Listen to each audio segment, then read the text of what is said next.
आज घेतल्याचं बरं आहे.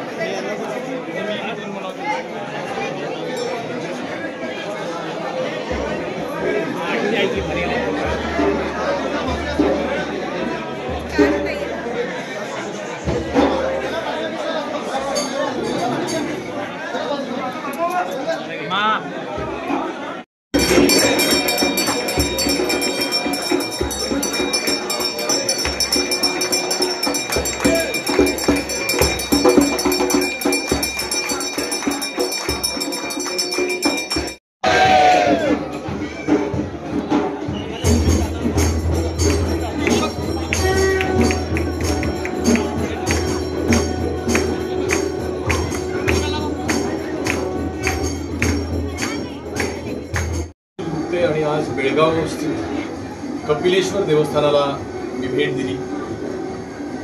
मी खरं तर भाविक माणूस आहे, पण माझा या गोष्टींवरती खूप विश्वास आहे की आपण याला मॅनिफेस्टेशन म्हणतो, की मला खूप इच्छा होती या मंदिराला यायची. इतकी वर्षात जमलं नाही आणि अचानक आज घडून आलं आणि श्रावणी सोमवारच्या दिवशी माझं हे दर्शन घडवून आणलं. तर मला असं वाटतं शिवशंभो बाप्पानीच माझं हे दर्शन घडवलेलं आहे.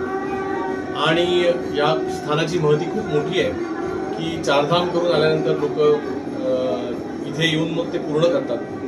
माझ्या गेले काही वर्षांमध्ये मी चारधाम करण्याचा प्रयत्न करतोय. त्यातली काही धामं झाली आहेत, काही बाकी आहेत, पण त्याच्यामध्येच माझं हे दर्शन घडवून आणल्यामुळे मला अजून जास्त त्याचा आनंद आहे.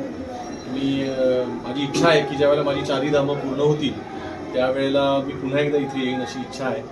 आणि आम्ही एका प्रकल्प हाती घेतलेला आहे की एक चित्रपट करायचा आहे जो मराठी आणि कर्नाटकी हे कन्नड माणूस यांचं प्रेम वृद्धिंगत करेल, जास्त वाढवेल अशा विषयाचा एक चित्रपट हाती घेतला आहे, ज्याच्या रेकीसाठी मी इथे आलो होतो.